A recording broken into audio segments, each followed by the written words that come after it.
It's Black History Month. Hello, my name's Odessa Esco, and happy Black History Month. This is part 3 of my Black History Month series, and this video will be highlighting a Black person not only in my community, but my very own family. Of course, my first highlight will be about my oldest sister, Tamika Marks Grant, or after marriage, Tamika Drysdale. I can't stress enough how important she has been in my life, and here are some of the initiatives and the things she's done to make sure she could reach and help other people like us and anyone else interested in bettering themselves. Tamika is the oldest girl and second oldest child of 8 kids. I am her first younger sister, so of course we went to the same high school, and then I followed her to the same university, Wilfrid Laurier University. This is where a lot of her achievements can be put down onto paper and be attached to awards. So let's start her story here. My sister continued her athletics from high school into university and played on the varsity rugby team. Of course, that wasn't enough for my overachieving sister, and she had to become the first female president of the Wilfrid Laurier Letterman Club. This is a club that does activities to inspire like sports and reach out to the community at the same time. She actually let me get involved. There was a group called Right to Play, and it helped children in close neighboring schools engage in physical activity, whether it was sports or games. Some of the athletes from different teams, she would organize visits for them to go to the schools, bring them footballs or games, or to have the kids come to the university. I got to take part in that, even though I wasn't a Letterman Club member. I guess there is a perk to being her little sister. Unfortunately for Laurier, Tamika did graduate and move on to do big things with her life, as they knew she would. She's been on lots of teams and has been on lots of panels, but some of the most famous ones are her time at the CFL, the Canadian Football League. This year, they actually won. Obviously, she wasn't working this year, though, because she has been working for the Canadian Olympic Committee for the past few years. Yeah, Tokyo Olympics, remember that? My sister was on the committee for those Olympics, and she took place in marketing items such as like Oreos. I don't know why this is my favorite thing to flex on people, but my sister was in partnership with the Oreo people and helping approve the design they wanted to have for the marketing of the Olympics. You know, everybody wants to make more money during the Olympics, so they put those rings on everything. But my sister approved it. My family grew up in a predominantly white neighborhood.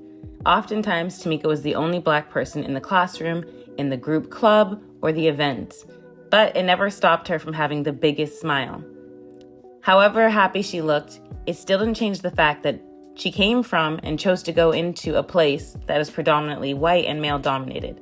She works in sports, entertainment, and management, and things like that, which is, heavily male, of course, but also heavily white.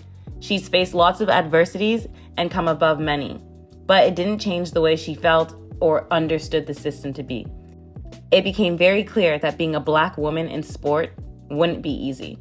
Because of that, later in her life, she opened Black is Me, which was a company that allowed people to buy merchandise, which used part of the funds to donate to local charities and initiatives that she chose to support on behalf of the Black community. My sister has never stopped advocating for the things she loves, including being a woman and being a Black person.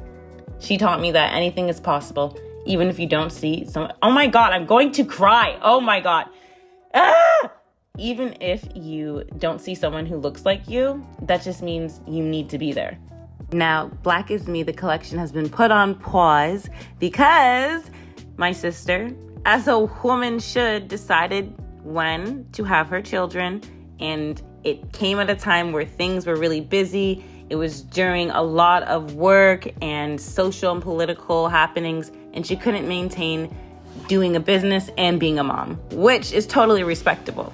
However, she did find the time to create an entire blog and website where she posts about how it is being a mother. This, on top of being a mother, is again one of the accomplishments that makes me really proud of her. She is one of the best mothers I know, which doesn't surprise me because she's oh my God, I swear to God, because she's one of the best people I know. I'm lucky to be the godmother of one of her children and hopefully a favorite auntie to the other. History has taught us, especially Black history, how rare it is for somebody to actually be appreciated within their lifetime. So I'm going to try to say this without crying because my sister deserves her flowers now, yesterday, and tomorrow. There are so many times, especially for Black women, where their contributions are overlooked.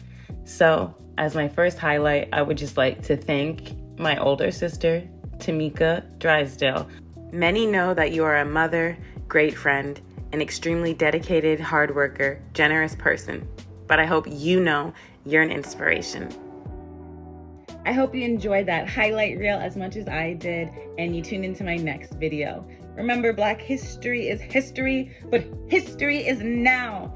So I hope you take the time to get to know the Black people in your community, whether in person or virtually, as you don't know, you could be interacting with famous history one day. Stay cute. I'll see you in my next video. Don't forget to like, comment, and subscribe.